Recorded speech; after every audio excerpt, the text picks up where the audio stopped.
Hello. Welcome to um, the Scrolls of Ezekiel, part 10, I believe is what we are on tonight. I was trying not to say tonight because anybody can watch this at whatever time of the day, but it is what it is. Tonight we will be covering chapter 28, the remainder of chapter 28 that we did not finish. So verses 20 through, I believe, is 26, and then chapter 29 and 30. So I am going to, oh, I didn't get to ask who will be helping to read tonight. So who's available to help us with to start the remainder of chapter 28. I can start. Okay. Okay, Liz, if you can read chapter 29 and then whoever is available, you can just let us know in the chat if you can read chapter 30. So I'm going to give just a brief introduction here and then we'll start.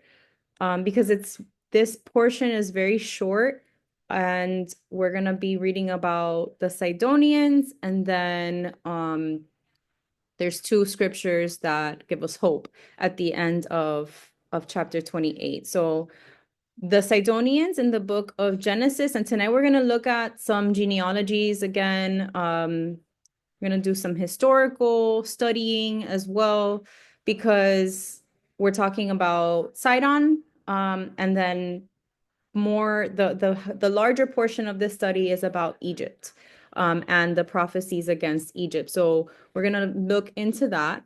But just to start, in the book of Genesis, Sidon was the firstborn son of Canaan, who was the son of Ham, thereby making Sidon a great grandson of Noah.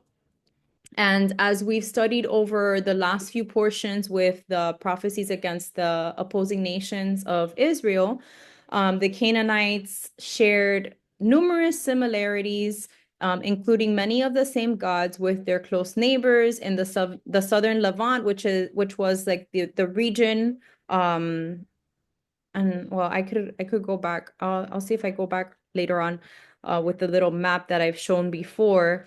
The Levant is just that region with the different nations that were surrounding Israel, who were predominantly Canaanite.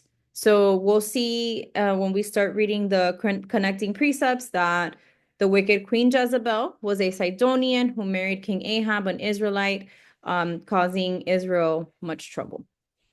So with that being said, let me exit out of here. And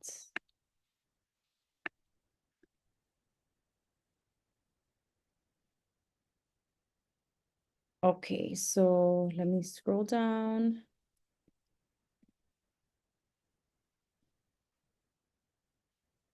And Jess, you could just read the whole portion, so 20 through 26. Okay. Mhm. Then the word of the Adon came to me, saying, Son of man, set your face towards Sidon, and prophesy against her, and say, Thus says the Adon Alahim, Behold, I am against you, O Sidon. I will be glorified in your midst, and they shall know that I am the Most High, when I execute judgments in her, and am hallowed in her. For I will send pestilence upon her. Sorry, hold on. Ay,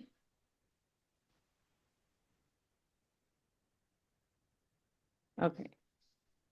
Did Oh, I? oh wait, sorry. I don't know. Here. I think okay. Sorry. For I will send it's okay. For I will send pestilence upon her and blood in her streets. The wounded shall be judged in her midst by the sword against her on every side. Then they shall know that I am the Adon, and there shall no longer be a pricking briar or a painful thorn for the house of Israel from among all who are around them, who despise them. Then they shall know that I am the Adon Alahim.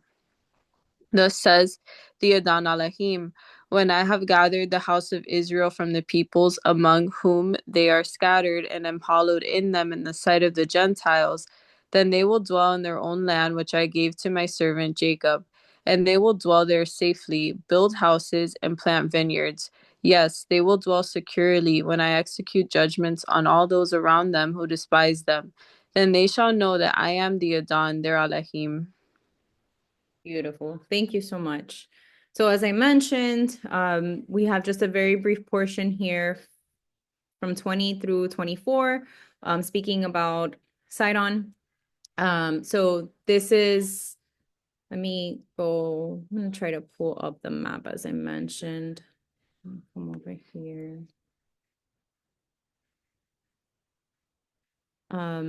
Lizzie, this is what I was talking about with all of the slides that you know how you were talking about the Matthew study?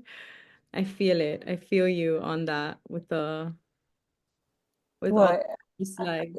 Oh, okay. It just makes it easier to follow along, you know? No, no, but you know the Oh, like the frustration, like trying to share them? the multiple slides, like it's so Mm, many. I know. I Yeah. know. I see it though. Okay, so here's the map. So this is Sidon. Here it's above Tyre. So this is what I was talking about. This is what was known as the Levant. All of these different nations were here. I have another map that might be, let me see if it's I think I have one that has more. I thought I did. Okay, maybe not. But in any case, this shows you how just how close they were to Israel, because Israel is down in this area. But Sidon, like I mentioned, was of the line of Noah, but of the line of Ham, who we are going to talk about tonight as well. Found some interesting, just an interesting overview or review for those of us who have read through the Torah portions, reading the book of Genesis and doing that deep dive about the things that happened in Genesis 6 and 7 and well thereafter. So let's jump into some connections here. And I have many multiverse pages open tonight because unfortunately my Blue Letter Bible was glitching and I couldn't put more than like 10 scriptures per page. So we're gonna work through it. So here is the connecting precept in regards to Jezebel. In 1 Kings 16:31, we see it says, "And it came to pass, as though it had been a trivial thing for him to walk in the sins of Jeroboam, the son of Nebat, that he took as wife Jezebel, the daughter of Ethbaal, king of the Sidonians, and he went and served Baal and worshipped him." So this is obviously speaking about Ahab, who was her husband, and how he, just like Solomon, followed after the gods of his bride. And so now we have some additional connections to the remainder of chapter 28. So with verse 21, we have Isaiah 23, 2 to 4, that it says, "Be still, you inhabitants of the coastland, you merchants of Sidon, whom those who cross the sea have filled, and on great waters the grain of Shihor, the river, the harvest of the river is her revenue, and she is a marketplace for the nations. Be ashamed, O Sidon, for the sea has spoken, the strength of the sea, saying, I do not labor, nor bring forth children, neither do I rear young men, nor bring up virgins." And if you noticed in the map that I showed, Sidon was on the coastland, so they were also part of that merchantry, like Tyre was, of having lots of ships and traffic for, for merchandise, for selling merchandise to multiple nations. Then we also have here just a confirmation of the bloodline. So Genesis 10:15, Canaan begot Sidon, his firstborn, and then Heth, his brother, or the secondborn. Exodus 14:4 says, "Then I will harden Pharaoh's heart so that he will pursue them, and I will gain honor over Pharaoh and over all his army, that the Egyptians may know that I am the Adon, and they did so. This connection is just basically because we're going to see this, I believe, more than once tonight, that statement, then they will know that I am the Adon. So that's why I included that one there. We also have Jeremiah 15:2, and it says, and it shall be, if they say to you, where should we go? Then you shall tell them, thus says the Adon, such as are for death to death, and such as are for the sword to the sword, and such as are for the famine to the famine, and such as are for the captivity to the captivity. Now, this, I believe, is speaking of the Israelites, but if we look at it from the lens of what would be happening to this people that is being prophesied against, they would have the same outcome. Some would fall by famine, pestilence, blood in the streets. They would have the sword on every side. So that's just a similarity in the wording there. We also notice that in verse 24, we see that they are being referred to as a briar or a painful thorn for the house of Israel, much like the enemy. And that reminded me of when Paul spoke about the thorn in his side, but I didn't include that there. Then I have as well Numbers 33:55, which says, but if you do not drive out the inhabitants of the land from before you, then it shall be that those whom you let remain shall be irritants in your eyes and thorns in your sides, and they shall harass you in the land where you dwell. So obviously this is making the connection that they became a thorn to the people, because in the midst of the Israelites taking over the lands that they were instructed to take over, they allowed a remnant of each of those individuals, of those people, to stay in the land. And because of that, they eventually were attacked or overtaken and had multiple enemies. We also have Joshua 23:13. And so this also is speaking in the same line. And it says, know for certain that the Most High your Elohim will no longer drive out these nations from before you, but they shall be snares and traps to you, and scourges on your sides, and thorns in your eyes, until you perish from this good land which the Most High your Elohim has given you. So again, we see the confirmation there. And now moving on to the nicer part with verses 25 and 26. Let me go back to the presentation here.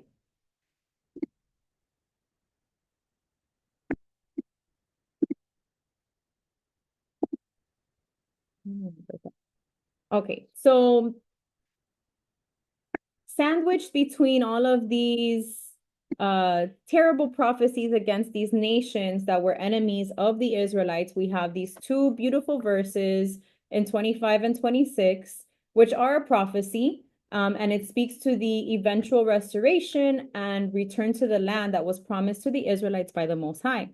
One of the central themes of these verses is the faithfulness of the Father to his promises. And throughout the scriptures, he repeatedly makes and fulfills his promises to the people of Israel. So in these verses, the Most High declares that he will gather the scattered people of Israel and sanctify them in the sight of the nation. So meaning they're all going to, how you hear that scripture, every knee will bow, because they're all going to be witness to the restoration of the people.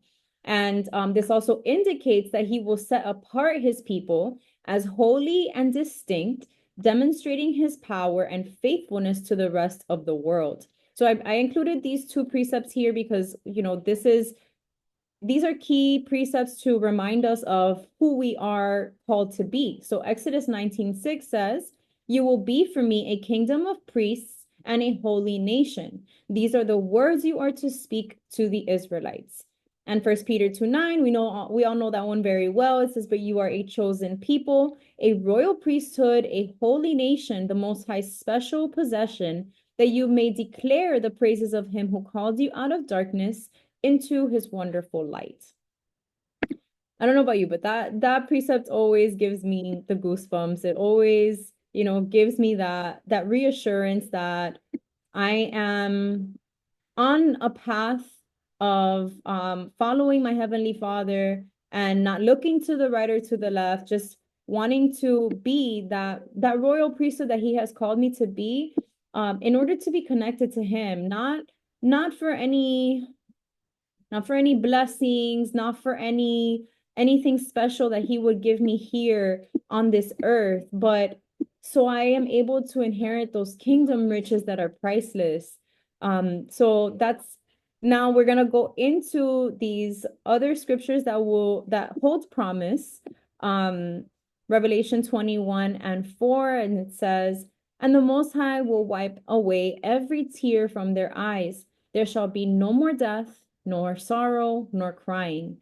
There shall be no more pain, for the former things have passed away.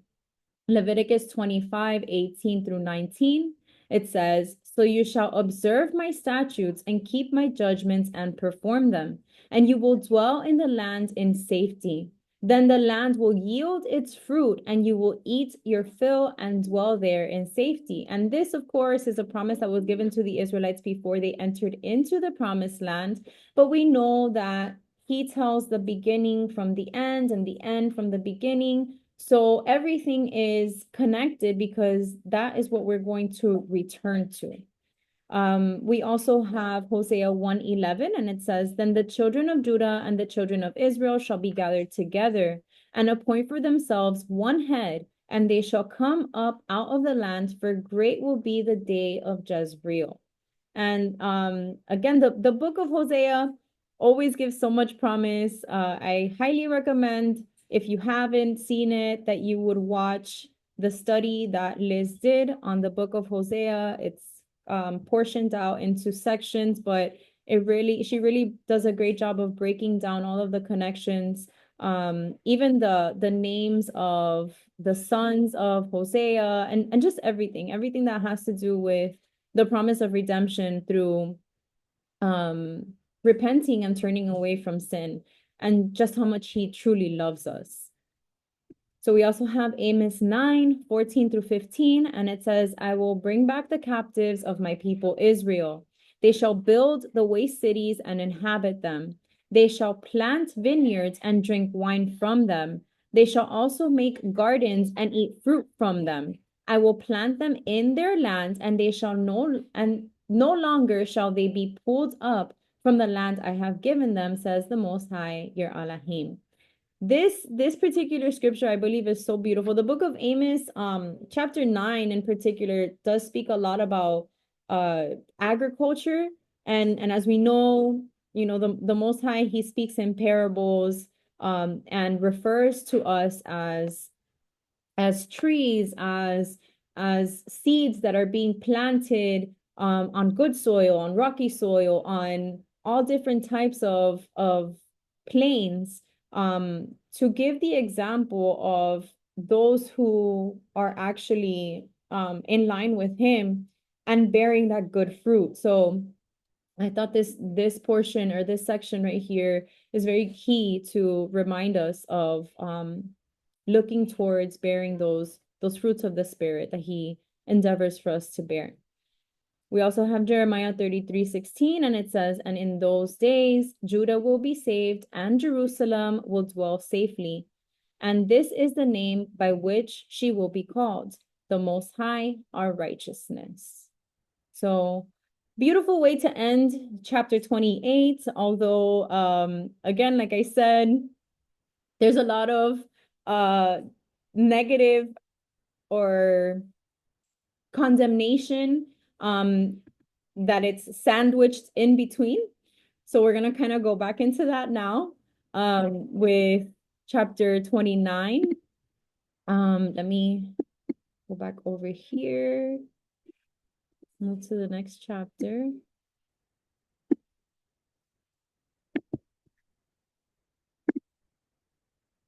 Oh no, what did I do?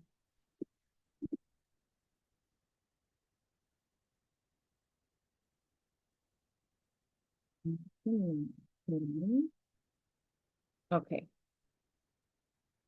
So, Liz, you can read through verse 16 for chapter 29, please. Okay.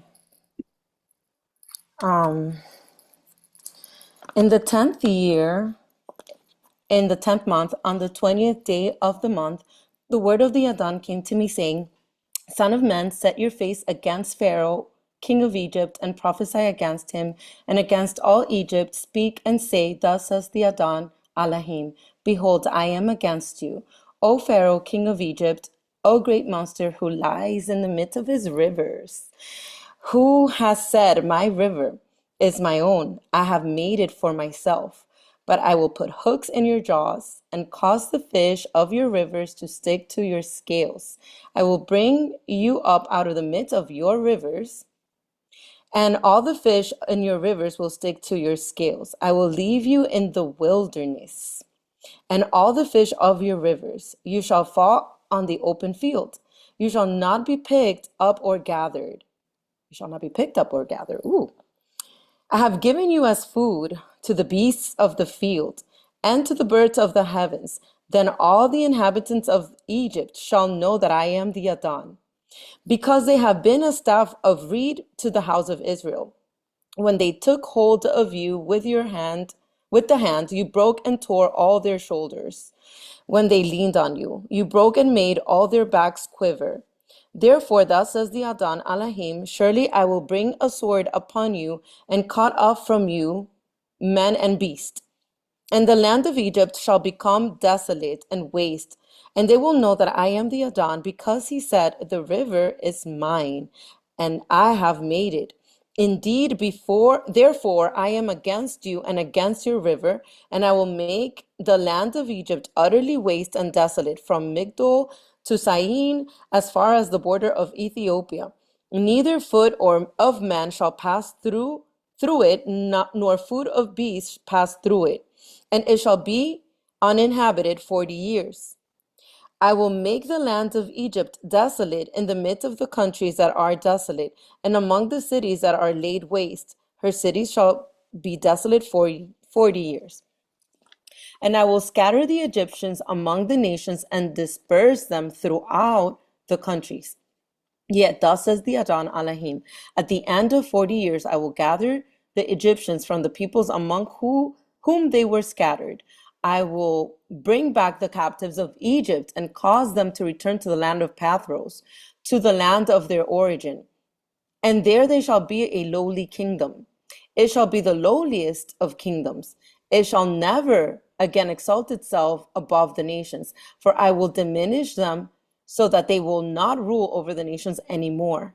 No longer shall it be the confidence of the house of Israel, but will remind them of their iniquity when they turn to follow them. Then they shall know that I am the Adon Elohim. Thank you. So, like I mentioned, we're gonna see quite often tonight the statement, then they shall know that I am the Adon. And this is the main purpose, I believe, or the Most High's main purpose of saying this is because obviously these nations have risen up against the Israelites, his appointed people, and it's like offensive to him. So he's showing himself mighty, and just giving them a taste of who he truly is. Yes, he loves his bride, he is jealous for his bride, and he will do whatever by whatever means necessary, defend his people, the people of his inheritance. And so now we are going into the prophecies against Egypt, with I think it's, yeah, with Tyre and Egypt. These are the two larger portions of the prophecies against the multiple nations. So there's 4 chapters that speak against Egypt. We're only going to cover 2 of them tonight. But as I mentioned, I wanted to give a historical introduction about Egypt itself, and they were the line of Ham. So we see the genealogy of Ham, and as we know, once again, Ham was one of the sons of Noah, and he sorry, I got distracted for a second. So he was one of the sons of Noah, and he had his own lineage after the flood, after surviving the flood. So we have Cush, Mizraim, which Mizraim is known as Egypt. So this is the land that is being prophesied against, and we have Put and then Canaan. So what was Ham's sin? So we're gonna read Genesis out of the Targum as well as the precept in Leviticus. So basically what it says here, the text tells you precisely what Ham did. He fathered Canaan, and we're going to see that once again in the Targum. It tells you that in verse 18 and then again in verse 22. Ham uncovered the nakedness of his father, which in Leviticus 20:11 tells us means, and the man that lieth with his father's wife hath uncovered his father's nakedness. So Canaan is a brother to Ham, Shem, and Japheth, and Ham is his father. So we'll go back now and read Genesis 9. I don't know if we're going to read through 18 through 29, but we'll see. We're going to go there in a minute. I also wanted to, oh, well, actually, no, I'm trying to see. Yeah, so I just wanted to point out briefly that the pharaoh that is being spoken against in this portion is Hafra, which was also known as, I believe, is Armis. Yeah, Apries was his name. I'll go back here in a minute. So we see who were the kings in this time.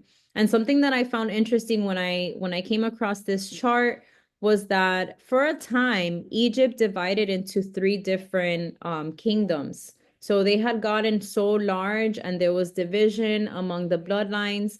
And they had three different pharaohs for a time until this one, Taharka, took over, absorbed the entirety of Egypt all over again. And then we have Pharaoh Necho. I believe Pharaoh Necho 2 is the second, is the one that is mentioned in the book of Jeremiah, I believe it is. But in this particular instance, we're speaking about Hafra, who is the pharaoh that was overtaken by Nebuchadnezzar. And Nebuchadnezzar had Jehoiakim in captivity during this time. There's 7 prophecies against Egypt in these chapters. And again, we see the word of the Most High came to me occurs 7 times among these 4 chapters, among 29 through 32. And then also so that they will know that I am the Most High. So we see that over and over again. So 6 of the word of the Most High came to me, and on the timelines are during Jehoiachin's captivity. And we see the dates here. So the one that Liz just read was the 10th year, the 10th month, in the 12th day. Well, I'm not sure, baby.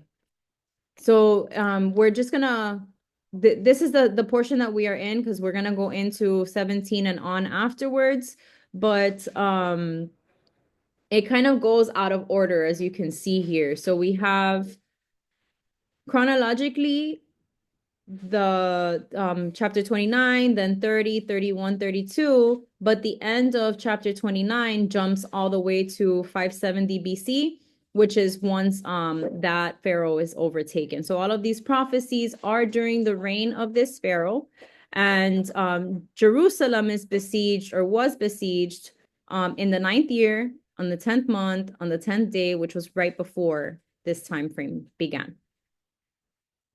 Could get a little bit confusing, I know, but I just wanted to share this for the sake of understanding the scriptures and knowing, you know, the timeline that is being spoken of during this portion. So let me go back to, I want to go into the Targum now. And if you are not familiar with the Targum on Jonathan, Targum literally means translation. And so these are just translations that were written out on the entirety of the Torah. So the five first books of the Bible. There are other Targum for other, like some of the prophets. We read the book of Isaiah through the Targum as well. Ezekiel has one, but it's not translated from the Hebrew to English, so we weren't able to use that one this time around. But what we love about the Targum on Jonathan is that it has additional information and details that perhaps are not included in the Masoretic text. So I'm gonna read verses 18 through, well, let's see where we stop off at. So it says, and the sons of Noah who went forth from the ark were Shem, Ham, and Japheth, and Ham is the father of Canaan. So, you know, obviously it was important to the Most High to make sure that this statement was included here, right? So let's just keep that in mind.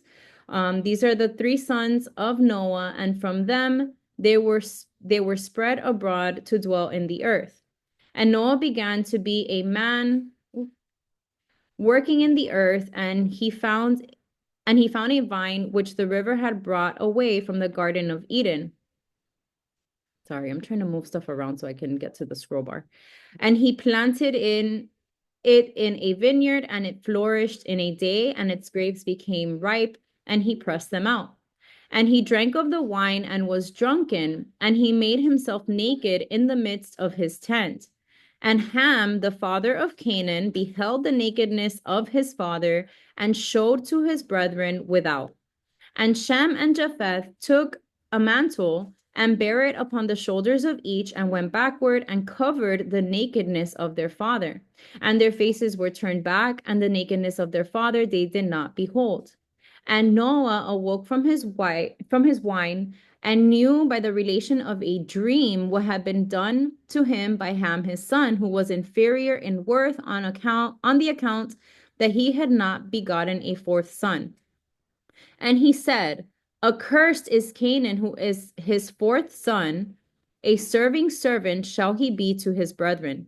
And he said, blessed be the Most High, the Adon of Shem, the Elohim of Shem, whose work is righteous, and therefore shall Canaan be servant unto him. And the Most High shall beautify the borders of Japheth, and his sons shall be proselyted, and dwell in the schools of Shem, and Canaan shall be a servant to them. And Noah lived after the deluge 350 years, and all the days of Noah were 950 years, and he died. Okay, so a few key things here. And again, this is just a review, just so that we can get an understanding of what Ham's sin was, being the forefather of Egypt. So we see that he uncovered the nakedness of his father. So let's go to Leviticus 20, verse 11, which says, and a man who lieth with his father's wife, whether his own mother or another wife, and who hath dishonored the nakedness of his father, shall be verily put to death. Both of them are guilty of death by the casting of stones. So obviously this was written out as a law once the Levitical law, the Mosaic law was received, right? But we know that even in the times of Noah, or from the beginning, even the whatever knowledge it was that Adam received from the Father included instructions, included the laws, included things that he was not to do, and what his bloodline was not to do, and what he was to teach. So the law was in existence even before it was written out. So we have an example here in Genesis that shows us that the son of Noah uncovered the nakedness of his father, or beheld the nakedness of his father. And if if you dig deep into the text, it shows you, or you can come to the conclusion that He may have slept with his mother, and the son who was the result was Canaan, which is why he's referred as a brother to Ham, to Shem, to Japheth, and why Ham was cursed, why Canaan accursed is the fourth son, right? Canaan, who is his fourth son. Just very strange, yeah, very, very weird activities that took place there, but that would explain why, yes, and how the seed of Hasatan came back in, because if let's go back to this bloodline here in the presentation.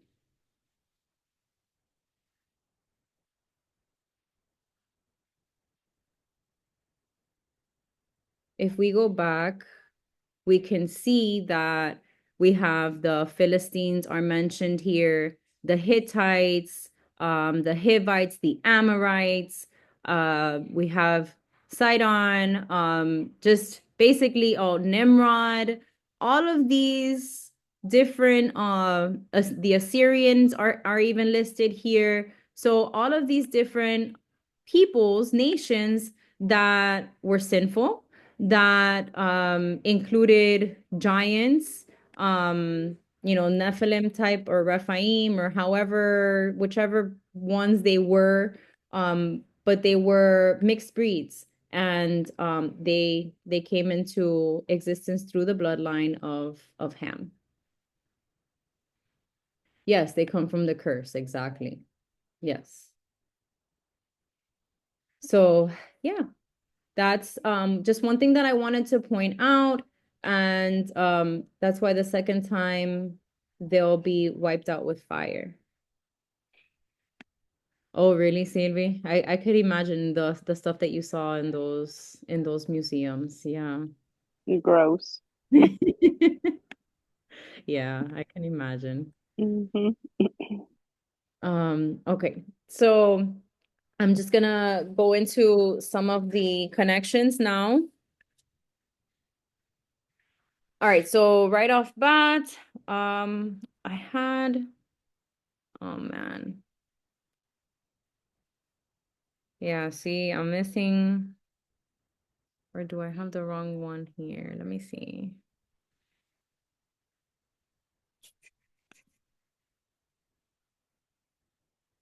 This was so frustrating tonight, having all of these precepts not come through. Yeah, so I'm missing some that I thought I had included. Um, Hold on, let me see if I can get another one really quick, because I have like the whole first portion of 29 missing right now.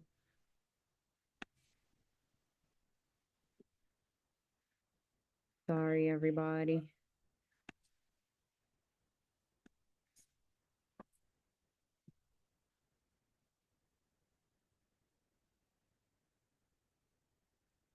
see. Hopefully this doesn't give me any issues. Okay. All praises. All right, so let me look at what was written in the chat. Yasmin said, brings it all back to the Garden of Eden, breaking the Torah. Yes, and Liz, especially the Vatican. Yeah, the Vatican is gross. So much symbolism. All right, so first off, we have Jeremiah 44 and 30, and it says, thus saith the Most High, behold, I will give Pharaoh Hophra, king of Egypt, into the hands of his enemies and into the hands of them that seek his life, as I gave Zedekiah, king of Judah, into the hands of Nebuchadnezzar, king of Babylon, his enemy, and that sought his life. So just another confirmation of the Pharaoh that is being spoken of. We also have Jeremiah 46, 2 through 16. I don't know if I'm going to read the whole thing, but you can make note of this one because it's pretty lengthy. And it's also just it's not only speaking of Egypt, but of other lands around it, which we kind of already read about as well. Ethiopia was another name for Egypt in that time. Something that I learned recently, and I haven't done like a deep dive into it, but I found it to be interesting was that the pharaohs that were leading in Egypt in certain time frames weren't of Egyptian descent. They were from surrounding nations. So still there were like a lot of mixtures in that time, in those times. So this particular prophecy here or portion of Jeremiah is speaking of Pharaoh Necho, which I showed you guys before, was a grandfather and then like a great great grandfather. So we don't know if it's speaking of Necho the first or Necho the second. I would assume it's Necho the second just because of the time frame of Jeremiah's prophesying. So we also have Joel 3:19, and it says, Egypt shall be a desolation, and Edom shall be a desolate wilderness for the violence against the children of Judah, because they have shed innocent blood in their land. The book of Joel, if I'm not mistaken, was way after the captivity or way after the attack on Egypt. So if we look at this from a standpoint of future prophecy, Egypt is also, since it was taken over by Babylon, can be put in the same, like coupled together when you think about it from a timing of now of where we are in a physical or in a spiritual Egypt, a spiritual Babylon, in the times that we're living in now.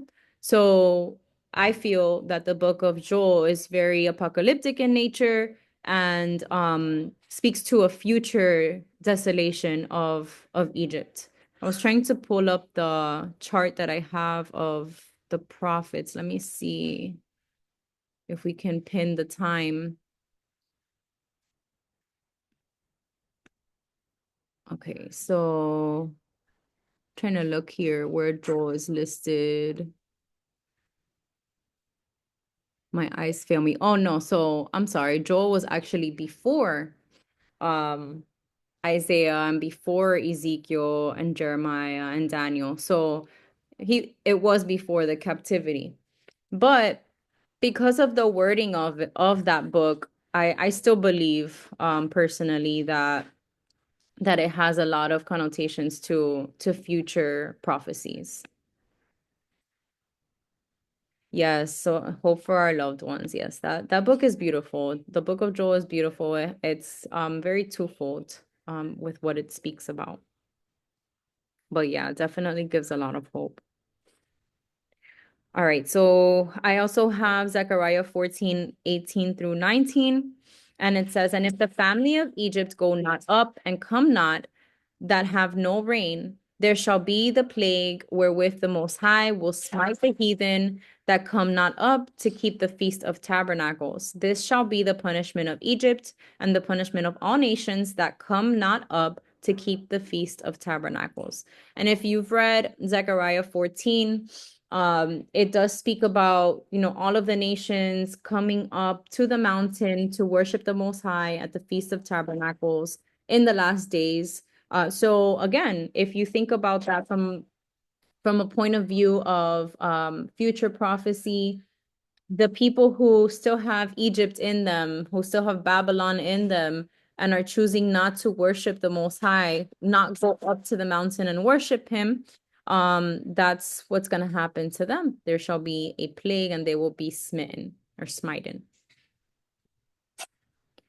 We also have this is now for verse 3, Revelation 12:3-4.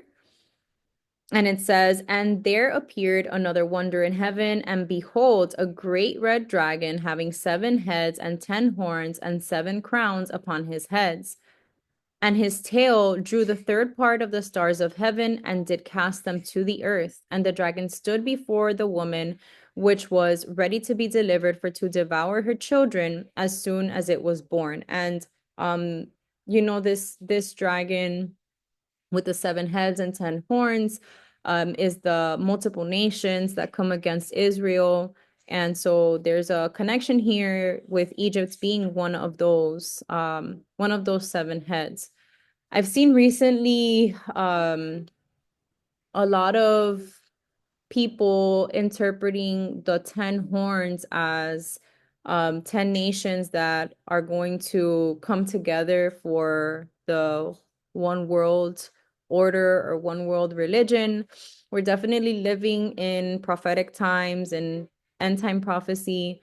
And I think it's just really important for us to remain connected to the vine, trusting in him, not trying our best not to worry about the cares of this world, because this world is going to pass away, and there's a lot of false hope being thrown out, but at the same time there's a lot of darkness that's very evident. Just wanted to share that. I also have Deuteronomy 8:17. It says, "And thou say in thine heart, my power and the might of mine hand hath gotten me this wealth." So this is, let me go back to verse 3. How the great monster who lies in the midst of his rivers, who said, "My river is mine own, I have made it for myself." So a lot of pride, a lot of self-belief that whatever it was that this monster attained was through the working of his hands. We have Psalm 74, 13 through 14. Thou didst divide the sea by thy strength. Thou breakest the head of the dragons in the waters. Thou breakest the heads of Leviathan in pieces, and gavest him to be meat to the people inhabiting the wilderness. So obviously, and I could hear it in Liz's voice as she was reading through, we have a lot of metaphorical terminology towards the marine kingdom here once again. And we see it's very evident that whenever there is reference to waters, there is reference to connections to darkness, darkness of this age. So that's a connection that we have here with Psalm 74. And then we also have Ezekiel 38:4, which we'll obviously be reading in a few weeks.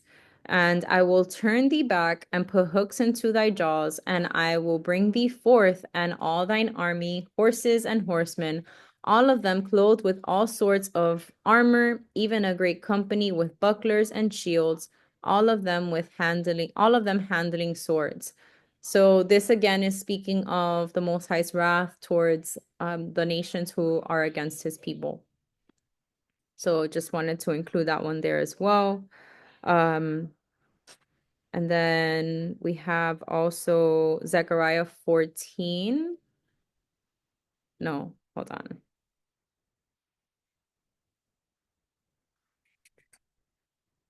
I am like all over the place tonight. Okay, sorry. 2 Kings 19:28. I was just trying to find my place here. Because your rage against me and your tumult have come up to my ears, therefore I will put my hook in your nose and my bridle in your lips, and I will turn you back by the way which you came. So this is just another connection also to that precept in Ezekiel 38. And also speaking once again of the fish here that's being spoken of. "I will put hooks in your jaws and cause the fish of your rivers to stick to your scales." All right, and then Jeremiah 34:20. This one connects to verse 5. It says, "I will give them into the hands of their enemies and into the hands of those who seek their life. Their dead bodies shall be for meat for the birds of the heaven and the beasts of the earth." And that also kind of goes back to that scripture in Psalm 74 that spoke about how Leviathan would be meat for the people in the wilderness. So I don't know if it's physical or spiritual, but take it how you want. Jeremiah 7:33 says the corpses of this people will be food for the birds of the heaven and for the beasts of the earth, and no one will frighten them away. So another connection, another confirmation. Again, with Deuteronomy 28:26, it also says, your carcasses shall be food for all the birds of the air and the beasts of the earth, and no one shall frighten them away. So we see how the prophets were repeating what was written in the law. And for whatever reason, this is written here in Deuteronomy, which is the review of the whole law. This book and chapter 28 in particular is the one that speaks about the blessings and the curses. So we have as well Jeremiah 16:4, also still within verse 5, and it says, they shall die gruesome deaths, they shall not be lamented, nor shall they be buried, but they shall be like refuse on the face of the earth. They shall be consumed by the sword and by famine, and their corpses shall be meat for the birds of heaven and for the beasts of the earth. I had a lot of Jeremiah precepts tonight. I didn't include every single one of them because it's a lot. Looks like Jeremiah prophesied a whole lot against Egypt as well. So I tried to keep as many that would I don't know, bring more depth into the study, but I have a lot more written down here. We have Exodus 7 and 5 as well, and it says, and the Egyptians shall know that I am the Most High when I stretch out my hand on Egypt and bring out the children of Israel from among them. So, of course, we know Exodus, the Exodus story was from when the Israelites came out of slavery, out of Egypt. So this is something that it was a recurring theme between the in within the rivalry between the Egyptians and the Israelites, which again, as we read in Genesis, started as early as the line of, or as early as Canaan, the son of Ham. And then Isaiah 36:6, it says, look, you are trusting in the staff of this broken reed Egypt, of which if a man leans, it will go into his hand and pierce it. So is Pharaoh, king of Egypt, to all who trust in him. So we see here that Isaiah is speaking about how the Israelites did turn to Egypt for a time as well for help when they were facing the Assyrian attack. So a lot of Isaiah goes into not putting your trust in man, but trusting in the Most High. And that was Israel's downfall, was turning to Egypt for help in their time of need. We have also Jeremiah. Let me just check back to where I am supposed to be here.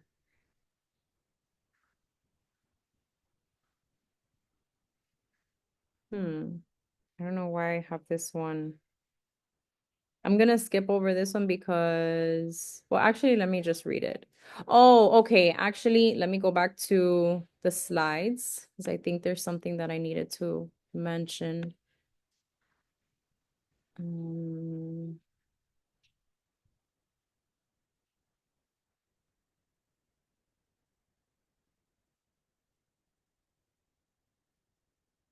Sorry, I have to kind of skim back to the other portion.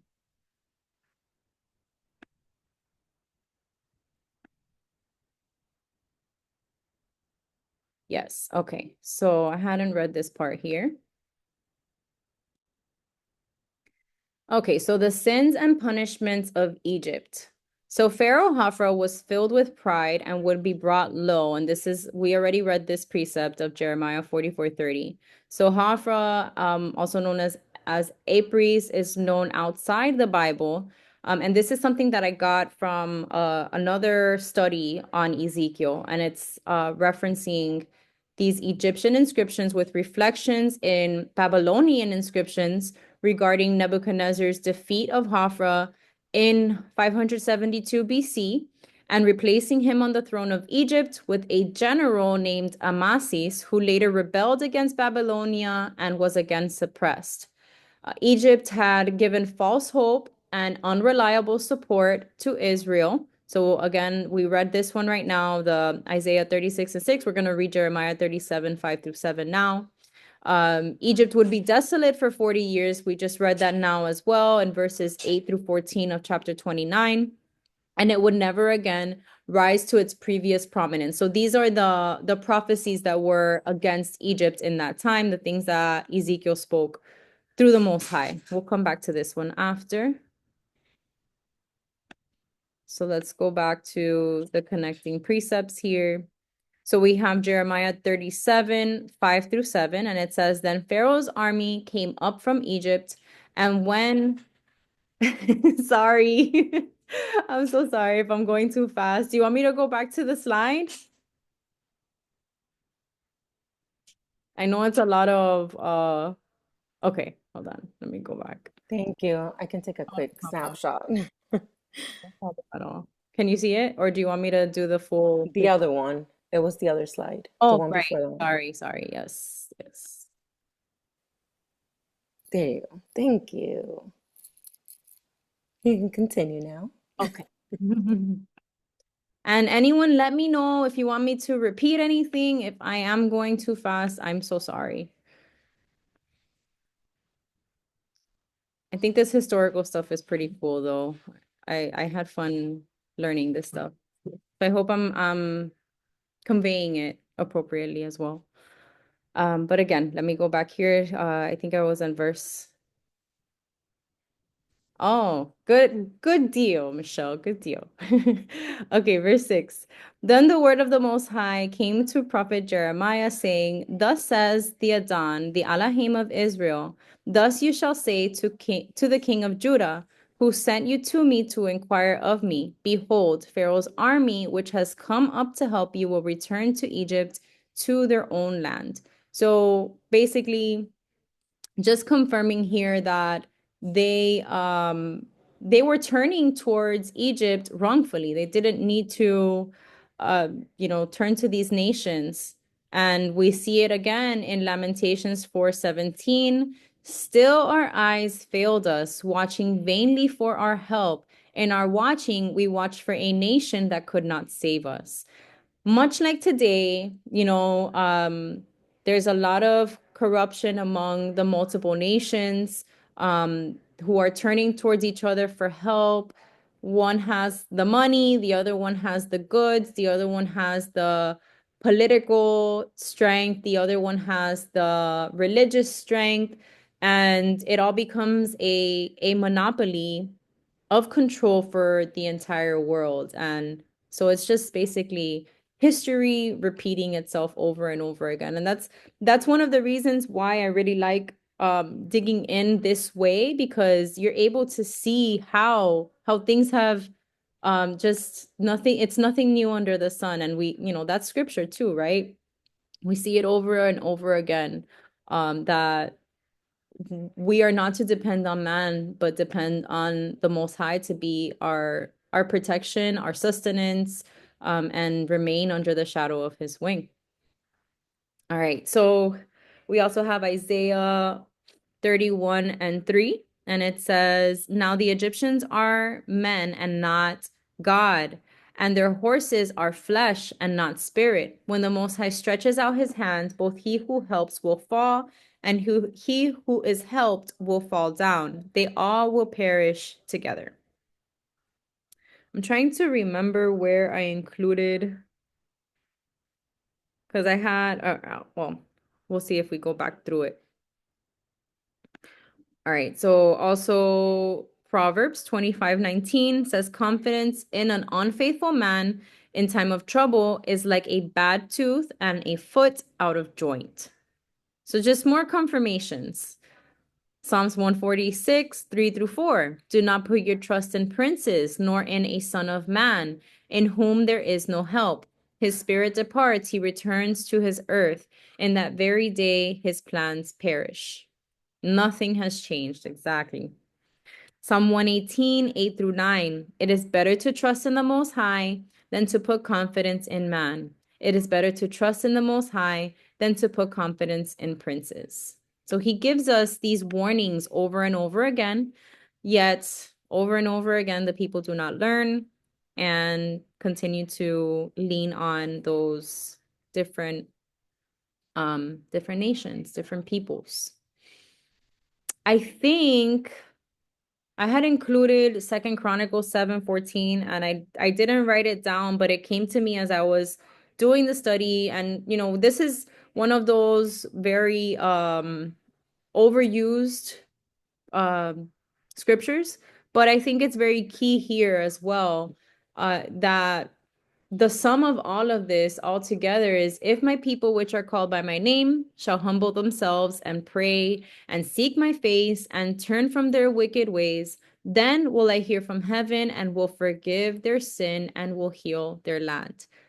This is the promise that we have if we turn away from leaning on other nations, leaning on other peoples, and just turning our face towards the Father, knowing that when we do that, he's going to take care of everything else. Matthew 6:33 as well just comes to mind immediately. Seek his kingdom and his righteousness, and everything else would be added unto you. Also, we have for verses 8 and 9 now, Jeremiah 7:20. It says, therefore, thus says the Most High Elohim, behold, my anger and my fury will be poured out on this place, on man and on beast, on the trees of the field and on the fruit of the ground, and it will burn and not be quenched. Genesis 6:7, so the Most High said, I will destroy man whom I have created from the face of the earth, both man and beast, creeping thing, and birds of the air, for I am sorry that I have made them.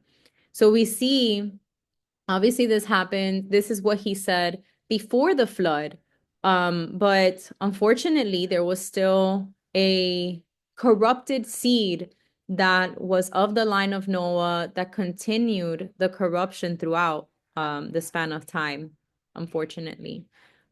But the Father is all-knowing, right? So he knew that these things were going to happen, which is why even as early as Exodus, and well, no, in Genesis, we see a foreshadowing of Messiah when Isaac is about to be sacrificed. But also in Exodus, we see the introduction of how the Most High begins to speak about how he's going to lift up or raise up his righteous one that will bring redemption. So he knew all of these things were going to come to pass, and he had a plan from the beginning. So that's our redemption, our promise, and our hope as well to stand on, even in the midst of all of this, all of this dark and dreary stuff. So I have also Ezekiel 30, and we're gonna read this now also, but I still wanted to kind of touch on it. The sword shall come upon Egypt, and great anguish shall be in Ethiopia when the slain fall in Egypt, and they take away their wealth, and her foundations are broken down. So we can look at Ethiopia and Egypt as one and the same being referenced here as well. And then Jeremiah 46, and I have verse 14 and verse 19, and this is connecting to verses 10 through 12 now. It says, declare in Egypt and proclaim in Migdol, proclaim in Noph and Tapanis, say, stand fast and prepare yourselves, for the sword devours all around you. O you daughter dwelling in Egypt, prepare yourself to go into captivity, for Noph shall be waste and desolate without inhabitant. So just another connection and confirmation of Jeremiah having spoken the same things that Ezekiel was speaking. Then we have as well Jeremiah 25 and Jeremiah 27. So I'm just going to read through them. Jeremiah 25 verses 15 through 19 says, for thus says the Most High Elohim of Israel to me, take this wine cup of fury from my hand and cause all the nations to whom I send you to drink it. And they will drink and stagger and go mad because of the sword that I will send among them. Then I took the cup from the Most High's hand and made all the nations to drink to whom the Most High had sent me, Jerusalem and the cities of Judah, its kings and its princes, to make them a desolation, an astonishment, a hissing, and a curse as it is this day. Pharaoh, king of Egypt, his servants, his princes, and all his people. And this portion goes on to speak of other nations that drank from that cup of wine, the cup of iniquities, if you think about from Revelations as well. But we see that the Pharaoh king of Egypt is included in here, right after Jerusalem and all the cities of Judah. Pretty interesting there. Jeremiah 27, 6 through 11 says, And now I have given all these lands into the hand of Nebuchadnezzar, the king of Babylon, my servant, and the beasts of the field I have also given him to serve him. So all nations shall serve him and his sons and his sons' sons until the time of his land comes. And then many nations and great kings shall make him serve them. And it shall be that the nation and kingdom which will not serve Nebuchadnezzar, the king of Babylon, and which will not put its neck under the yoke of the king of Babylon, that nation I will punish, says the Most High, with the sword, the famine, and the pestilence, until I have consumed them by his hand. Therefore, do not listen to your prophets, your diviners, your dreamers, your soothsayers, or your sorcerers who speak to you, saying, You shall not serve the king of Babylon. For they prophesy a lie to you to remove you far from your land, and I will drive you out, and you will perish. But the nations that bring their necks under the yoke of the king of Babylon and serve him, I will let them remain in their own land, says the Most High, and they shall till it and dwell in it. So, of course, we know that King Nebuchadnezzar was not a good person. He was not righteous, but for whatever reason, he was chosen by the Most High to be his strong arm and to overtake these different nations for the sake of Jerusalem, of Judah, of Israel, and also taking in Israel and Judah for the time that he did. And that was all for the purpose, I believe, of putting them back on the right path, putting the people, the nation, his chosen people back on the righteous path that they were meant to be on. Okay, so now we have for the portion of verses 13 through 16, Isaiah 19, verse 22. It says, And the Most High shall smite Egypt, he shall smite and heal it, and they shall return even to the Most High, and he shall be entreated of them and shall heal them. So first he would smite it and heal it afterwards. And this is basically how he's referring to that they would be in captivity for 40 years. They would be uninhabited for 40 years. And once they return, they would not return as a big, they would be lowliest of the kingdoms, as it says here in verse 15. Then we have Isaiah 11:11, and it says, And it shall come to pass in that day that the Most High shall set his hand again the second time to recover the remnant of his people, which shall be left from Assyria and from Egypt and from Pathros and from Cush and from Elam and from Shinar and from Hamath and from the islands of the sea. So, of course, we know as well that the northern kingdom, Israel, after the captivity from in Babylon, they were scattered to the four corners of the earth. So if we look at it from the standpoint of these different nations being referred to as the various nations, interestingly enough, it's 7 nations that are being mentioned here. And if you think about those, it's 7, right? 7, was it 7 kings and 10 horns? Or the other way around for Revelations 12. Let me go back and look really quick because I had already taken that off. Let me see.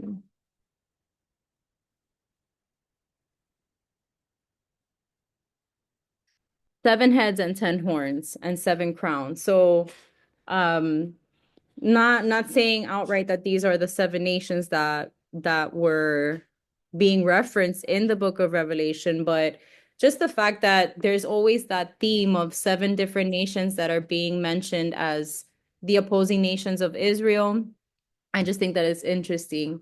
We also look at the 7 churches and just a lot of symbolism with that number, the seven marking completion.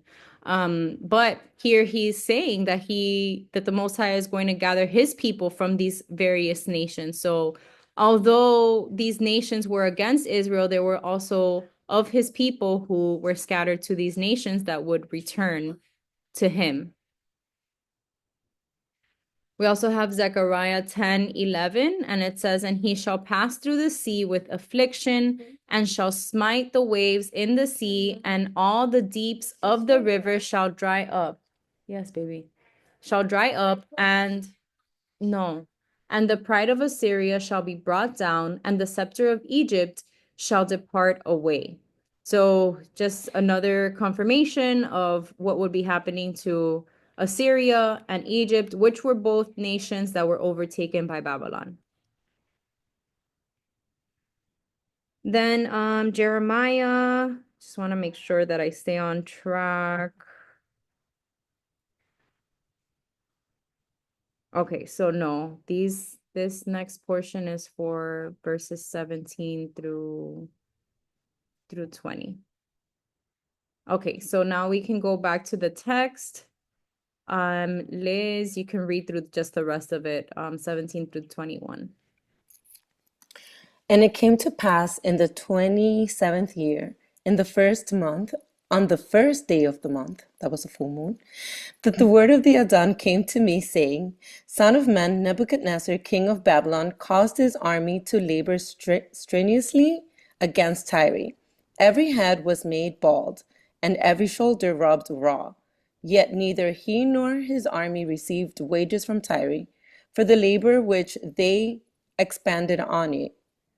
Therefore, thus says the Adon Elohim, surely I will give the land of Egypt to Nebuchadnezzar, king of Babylon.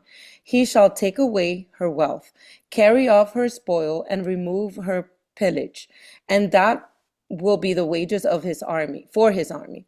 I have given him the land of Egypt for his labor, because they worked for me, says the Adon Elohim, and that in that day I will cause the horn of the house of Israel to spring forth, and I will open your mouth to speak in their midst.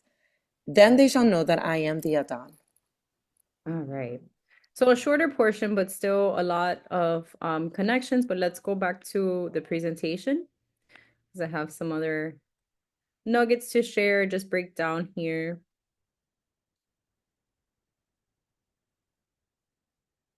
Okay, so just to overview once again, Egypt would be conquered by Nebuchadnezzar. So we see that through verses 17 and 21. The plunder of Egypt would be given to Nebuchadnezzar's army because it received nothing for its efforts against Tyre. So Nebuchadnezzar attacked the region of Tyre, and basically what it's saying, they didn't receive any reward for it.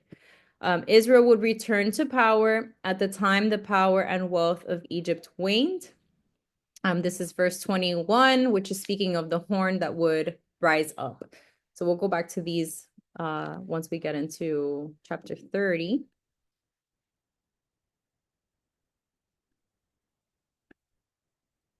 All right, and now some more connections here.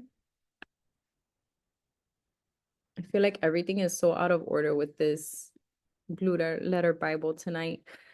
But all right, starting out for verses 17 through 20, we have Jeremiah 25 and 9, just as the main connection here. And it says, Behold, I will send and take all the families of the north, saith the Most High, and Nebuchadnezzar, the king of Babylon, my servant, and will bring them against this land and against the inhabitants thereof, and against all these nations round about, and will utterly destroy them, and make them an astonishment and unhissing and perpetual desolations. So, of course, this is Egypt would be included in the nations roundabout that are referenced here in this scripture.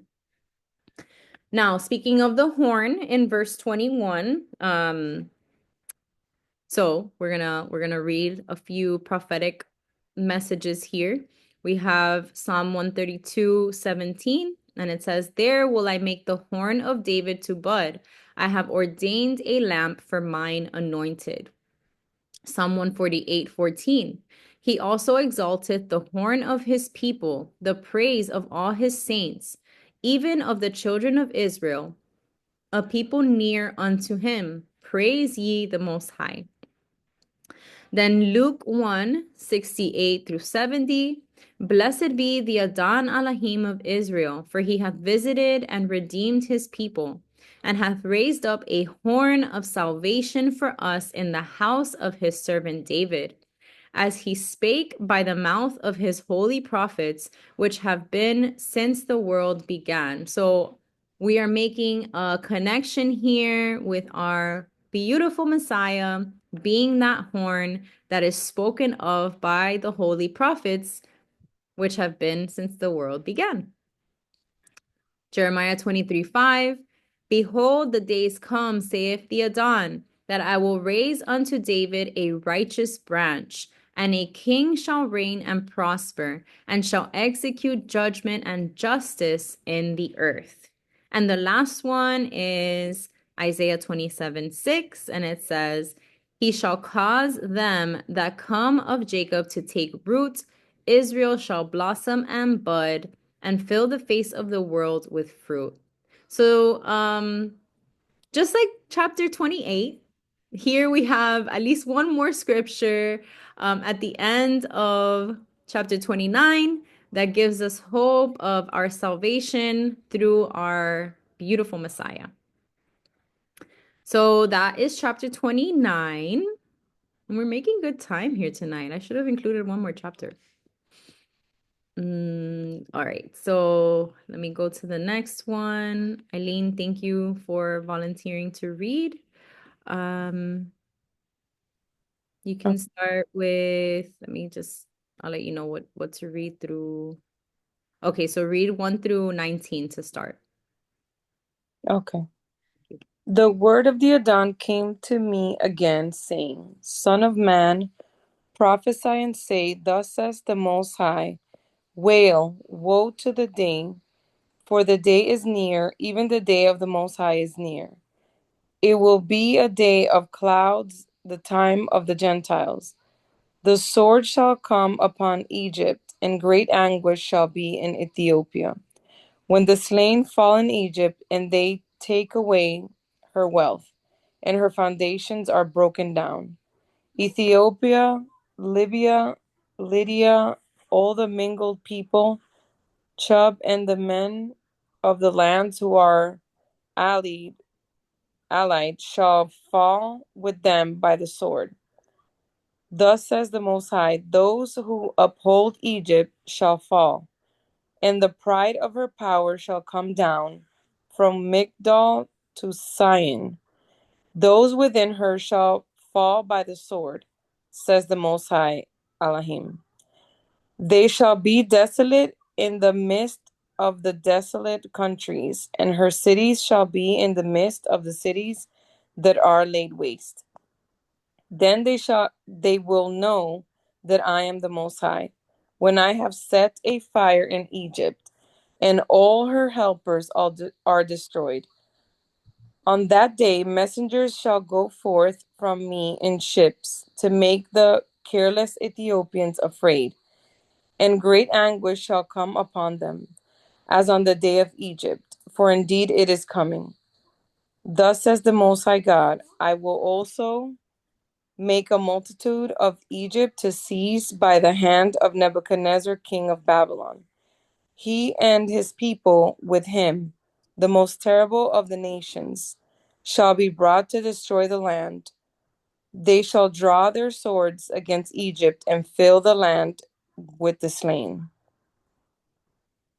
I will make the rivers dry and sell the land into the hands of the wicked. I will make the land waste and all that is in it by the hands of aliens. I, the Most High, have spoken. Thus says the Most High God, I will also destroy the idols and cause the images to cease from Noph. There shall no longer be princes from the land of Egypt. I will put fear in the land of Egypt. I will make Pathros desolate, set fire to Zoan, and execute judgments in No. I will pour my fury on Sin. The strength of Egypt I will cut off the multitude of No. And set a fire in Egypt. Sin shall have great pain. No shall be split open, and Noph shall be in distress daily. The young men of Avon and Pi Beseth shall fall by the sword, and these cities shall go into captivity. At Tehab, that word.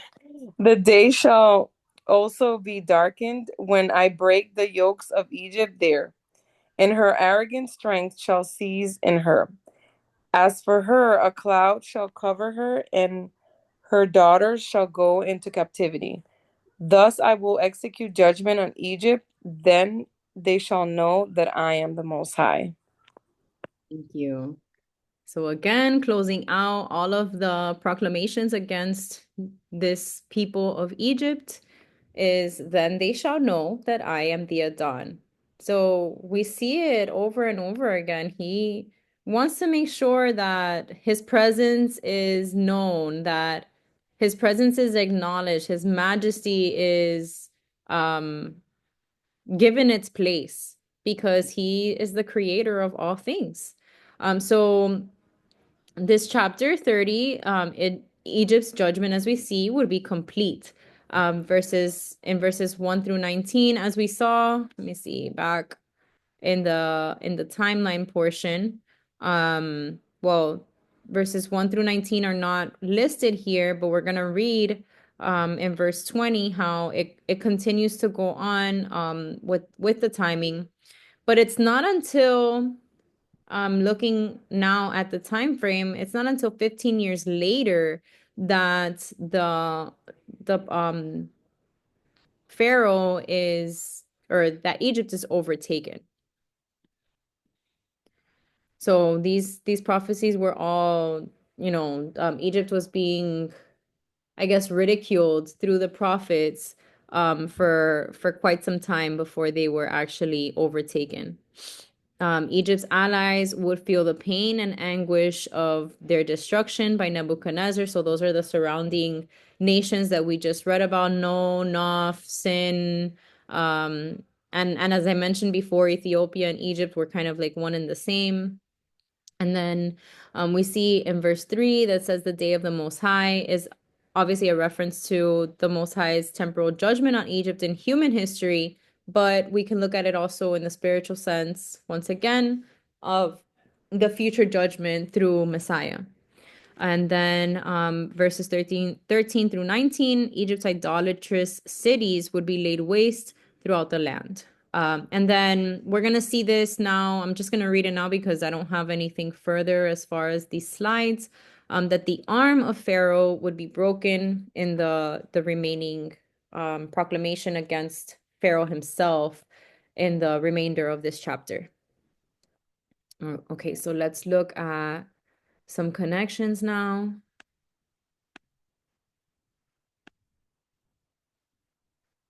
Did we were okay, we already read this. Wait, did we? Yeah, we read these. Okay, so starting at Isaiah 13:6. All right, so Isaiah 13:6, we're starting out with connections for verses 2 through 4. And it says, Howl ye, for the day of the Adon is at hand, it shall come as a destruction from the Almighty. It's a confirmation, once again, of what is going to come. We have some Joel again here, Joel 1, verse 5, and then verse 11. It says, "Awake, ye drunkards, and weep, and howl, all ye drinkers of wine, because of the new wine, for it is cut off from your mouth. Be ye ashamed, O ye husbandmen. Howl, O ye vine dressers, for the wheat and for the barley, because the harvest of the field is perished." So once again, as I mentioned at the beginning of tonight's study, we see a lot of symbolism about agriculture, and this is, I feel like, one of the ways that the Most High found effective to communicate with the people, to get his point across of what he was doing in the land, and how he was going to have a harvest of good fruit versus the bad fruit. We also have Revelation 18, 9 through 10. And yes, this is still verses 2 through 4. And it says, "And the kings of the earth who have committed fornication and lived deliciously with her shall bewail her and lament for her when they shall see the smoke of her burning, standing afar off for the fear of her torment, saying, Alas, alas, the great city Babylon, that mighty city, for in 1 hour thy judgment come." And I included this because, of course, we know the whore of Babylon is mentioned in Revelation 18. We read that one during the last study as well. And being that Babylon takes over Egypt, it only makes sense to include them in that desolation that's being spoken of in the book of Revelation, making these connections of end time prophecies as well, because that's what the end result is going to be ultimately. So I just felt like it was a good connection here with this one. All right, now we also have Obadiah 1 verse 15. And it says, "For the day of the Most High is near upon all the heathen. As thou hast done, it shall be done unto thee. Thy reward shall return upon thine own head." So what they did to the nation of Israel would return upon them, in other words. Ezekiel 7:12 says, "The time is come, the day draweth near. Let not the buyer rejoice, nor the seller mourn, for wrath is upon all the multitude thereof." Just more connections here of what the final judgment of the Most High will look like, and all the mourning that would take place.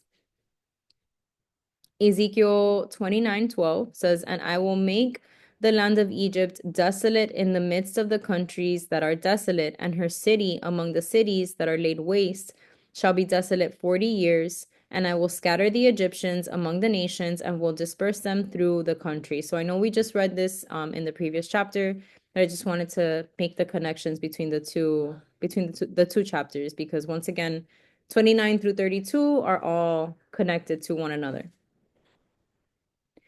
Jeremiah 50:15 says, "Shout against her round about. She hath given her hand. Her foundations are falling. Her walls are thrown down. For it is the vengeance of the Most High. Take vengeance upon her, as she hath done, do unto her." So as Egypt did to Israel, the Most High will do to Egypt. Now with verses 6 through, let me see.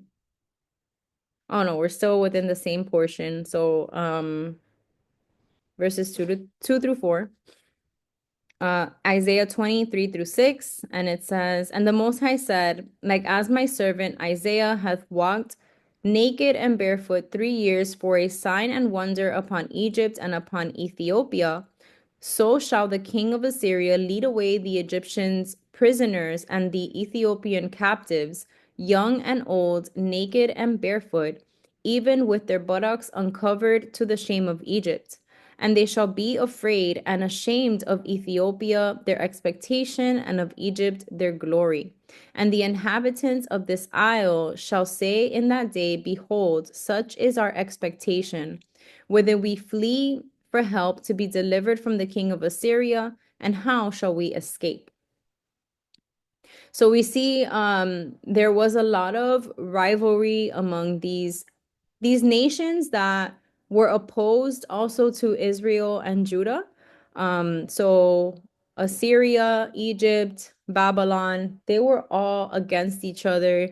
And throughout certain times, they allied with one another, but it was always a power struggle, always a who had the most power, which ultimately, at the end, Babylon was the one that was raised up and absorbed those two nations of Assyria and Egypt.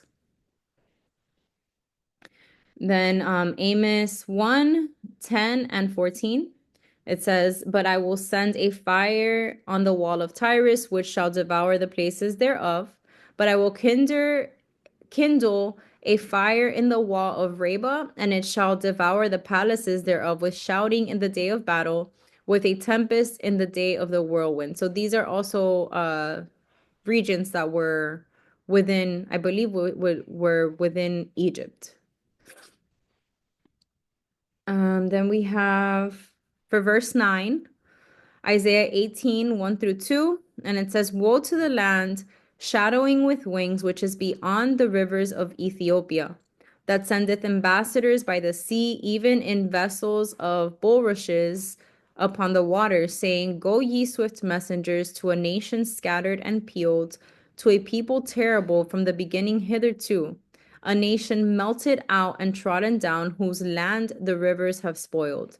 So this is speaking of Ethiopia, since it's being referenced as well and as connected to Egypt. And then Amos 4:2 says, "The Most High Elohim has sworn by his holiness that, lo, the day shall come upon you that he will take you away with hooks and your posterity with fish hooks." So going back once again, verse 9.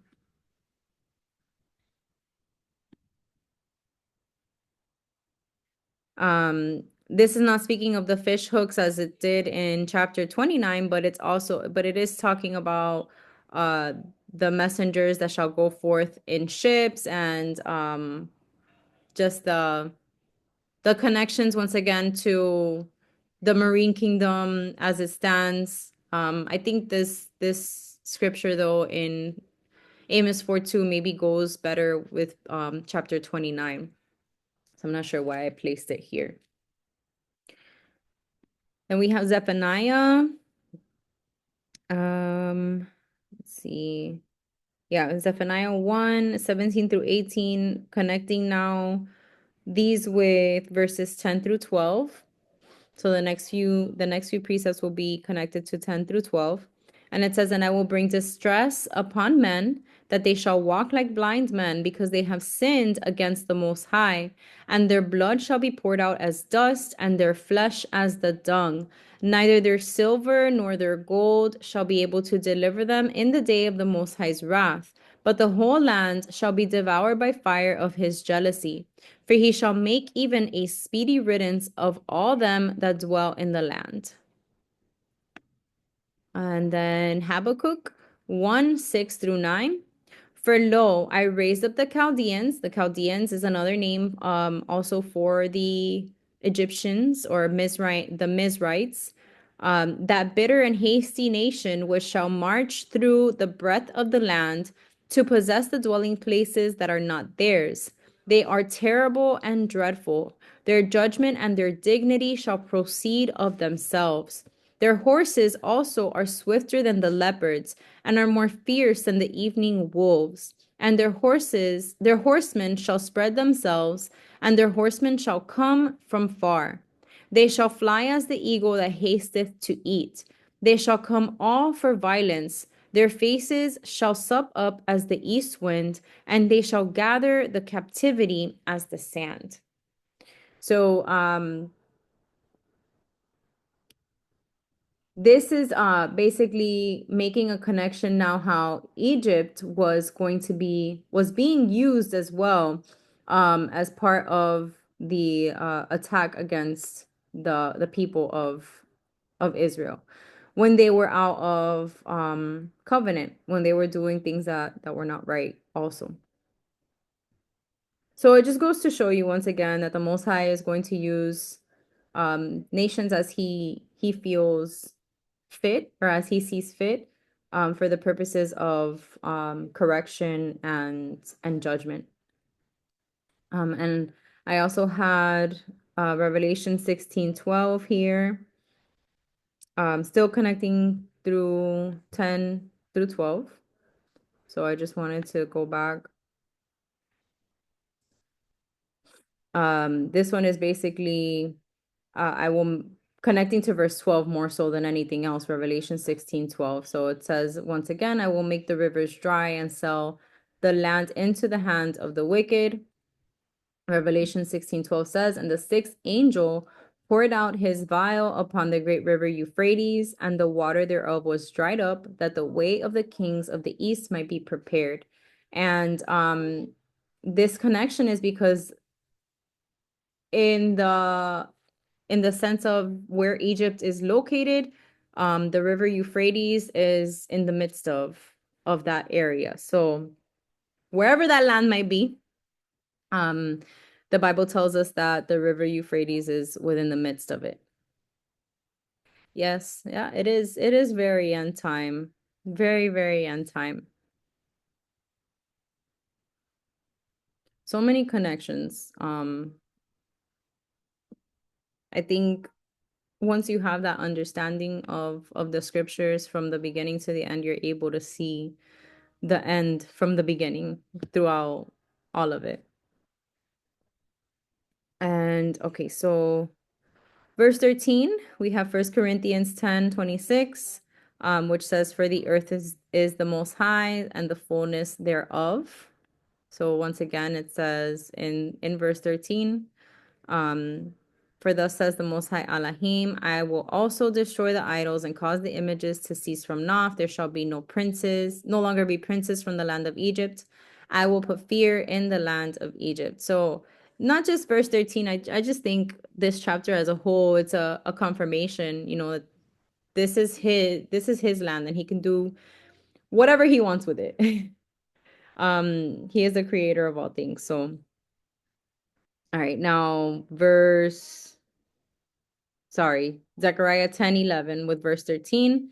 And he shall pass through the sea with affliction, and shall smite the waves in the sea, and all the deeps of the rivers shall dry up, and the pride of Assyria shall be brought down, and the scepter of Egypt shall depart away. So again, another connection, also to Revelation 16:12.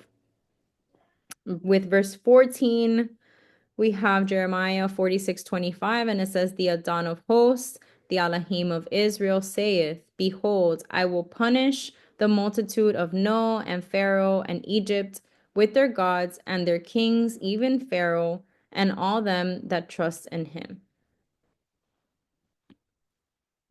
All right, and then verse 15.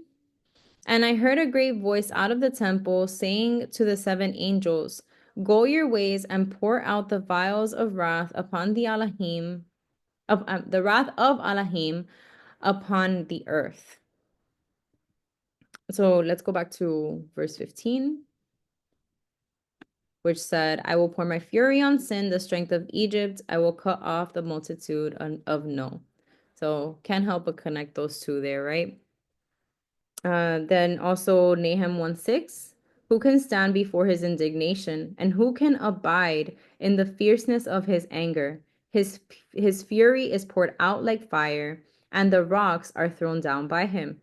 Then also Psalm 11:6, upon the wicked he shall rain snares, fire and brimstone, and an horrible tempest. This shall be the portion of their cup. The portion of the cup for those who are practicing iniquity and transgression of his law.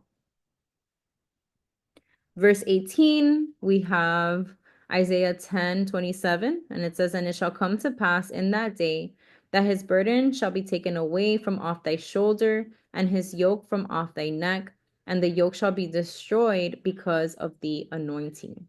So let's go back to 18. Which says, and at Tahaphanes, I don't know how you pronounce that.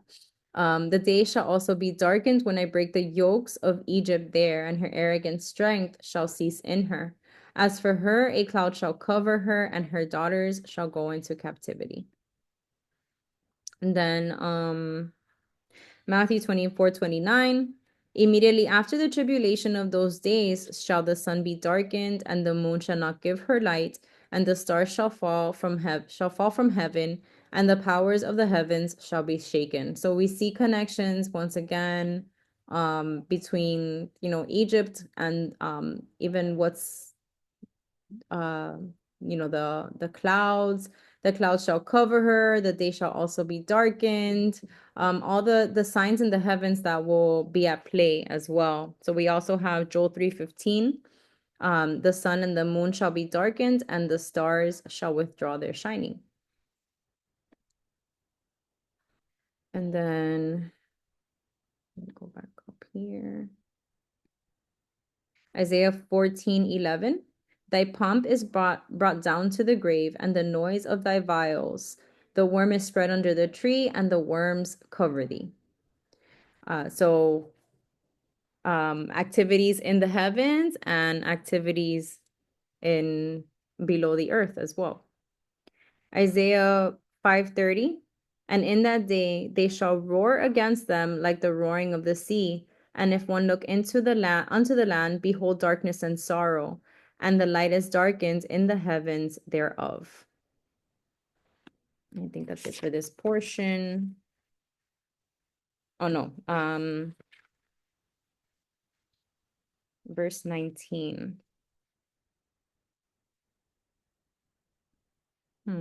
Yeah, verse 19. So we have Romans 2:5. But after thy hardness and impenitent heart treasures up unto thyself wrath against the day of wrath and revelation of the righteous judgment of the Alahim. So thus I will execute judgments on Egypt. They shall know then that I am the Most High. And then we have two more here for verse 19. Ezekiel 5:15. So it shall be a reproach and a taunt, an instruction and an astonishment unto the nations that are round about thee, when I shall execute judgments in thee in anger and in fury and in furious rebukes. I, the Most High, have spoken it.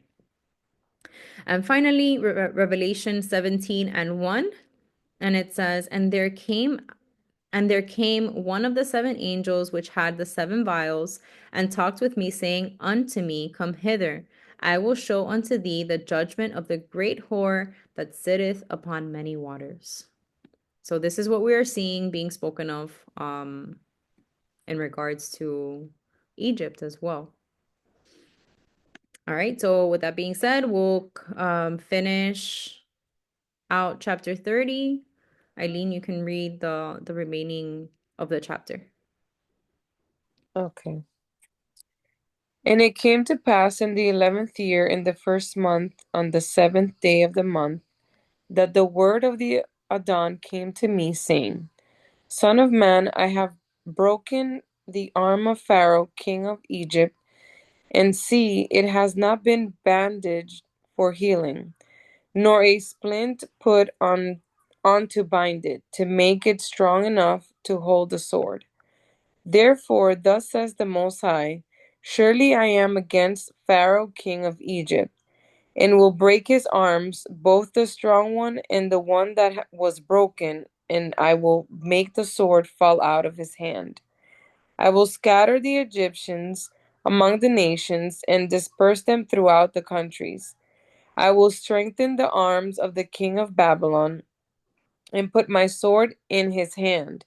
But I will break Pharaoh's arms, and he will groan before him with the groanings of a mortally wounded man. Thus I will strengthen the arms of the king of Babylon, but the arms of Pharaoh shall fall down. They shall know that I am the Most High, when I put my sword into the hand of the king of Babylon, and he stretches it out against the land of Egypt. I will scatter the Egyptians among the nations and disperse them throughout the countries. Then they shall know that I am the Most High. All right. Thank you, Eileen. So just to wrap it up, as we see, the arm of the Pharaoh is being spoken of as being broken here. basically signifying the loss of his power. I just have just a few more connections, not too many more for this portion. Let me see. I think, yeah, okay. So we have first off Jeremiah 46:11. And it says, "Go up into Gilead and take balm, O virgin, the daughter of Egypt. In vain shalt thou use many medicines, for thou shalt not be cured." So this is connecting obviously with what the Most High is saying, that he would break his already broken arm and his other arm, and he would not be healed. Egypt would not be healed. Or well, the Pharaoh would not be healed. But in that sense, you can also connect it with Egypt itself not being healed, not returning to its former glory or power or magnitude that it was before it fell. Jeremiah 30:13 also says, "There is none to plead thy cause, that thou mayest be bound up. Thou hast no healing medicine." So nothing that Egypt or the Pharaoh would be able to do would help to replenish them, in other words. Then I also have Psalm 37:7, and it says, well, we'll read this one last. Okay, so 2 Kings 24:7 says, "And the king of Egypt came not again any more out of his land, for the king of Babylon had taken from the river of Egypt unto the river of Euphrates all that pertained to the king of Egypt." So this is just a confirmation of what ended up taking place once Egypt was attacked. And then Ezekiel 39:21-22. "And I will set my glory among the heathen, and all the heathen shall see my judgment that I have executed, and my hand that I have laid upon them. So the house of Israel shall know that I am the Adon, their Elohim, from that day and forward." And once again, he's making sure that through the judgment that he executes, that the people who are being judged are able to fall to their knees and recognize that he is the King of Kings and the Elohim of Elohim. And finally, we have Psalm 37:7 that says, "Rest in the Adon and wait patiently for him. Fret not thyself because of him who prospereth in his way, because of the man who bringeth wicked devices to pass." And I close with this one because, sorry, because in the midst of everything that we have discussed tonight, seeing that material riches can only take one so far. We know that the most important thing is to draw near to our Heavenly Father, follow His word, live for Him, be completely surrendered, and allow Him to mold us and shape us as He is the potter and we are the clay, and allow Him to be willing to allow Him to remove all of that Babylon that remains in us, because the days are dark and things are happening, and it's becoming more evident that our Messiah is coming soon. So with that being said, thank you for joining us tonight. I pray as always that this was edifying and that all who watch are able to take away something from this study. See you next time. Shalom.